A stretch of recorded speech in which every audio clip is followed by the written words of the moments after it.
ছোট্ট একটু গল্প বলবো, ছোট্ট একটু গল্প বলবো।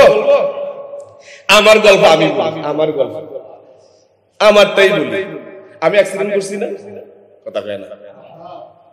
আমার মা টেনশন করতেছে, মা বলতেছেন বাবা কেমন করিস? কে? জানলাম মাদ্রাসা অনেক ঋণগ্রস্ত, তোমার পকেটেও টাকা নাই, আমি মাও তোমার জন্য কিছু করতে পারতেছি না।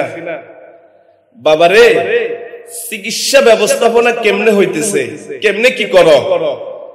আমার চিকিৎসা চলতেছে কিনা? বাস্তব পকেটে টাকা? আল্লাহর কসম, আপনি কি ইস্তেগফারের আমল করেন কিনা? বা ইস্তেগফারের আমল তেমন একটা করতে পারি না, কিন্তু ভরসা আছে কার উপরে?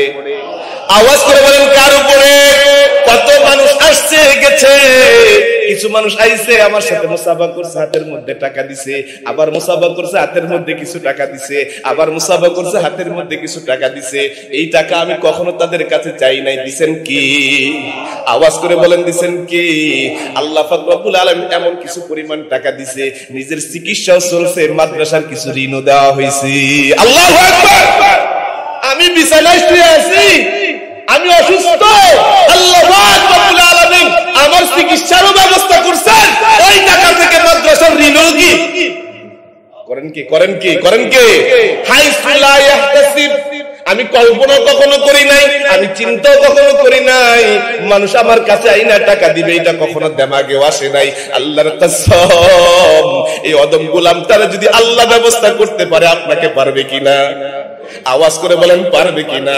শুধুমাত্র আল্লাহর উপরে একটু ভরসা কইরা প্রতিনিয়ত আল্লাহর কাছে একটু সারেন্ডার করে বলেন না, আল্লাহ তুমি মাফ করে দাও, আল্লাহ তুমি মাফ করে দাও, আমি গুনাহ করছি, আমি অপরাধী, আস্তাগফিরুল্লাহ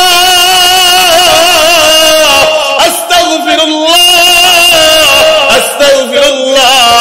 আল্লাহ পাক রব্বুল আলামিন ওয়াদা করেছেন, বান্দা যখন বারবার আমাকে মাফ করে দাও, আমাকে মাফ করে দাও, আমি তো বান্দাকে মাফ করবই, শুধু মাফ করব না, বান্দা দুনিয়ার জমিনে যতদিন বাইচা থাকবে তার কোনো টেনশন থাকবে না, তার কোনো পেরেশানি থাকবে না, রিজিকের জন্য চিন্তা করতে হবে না।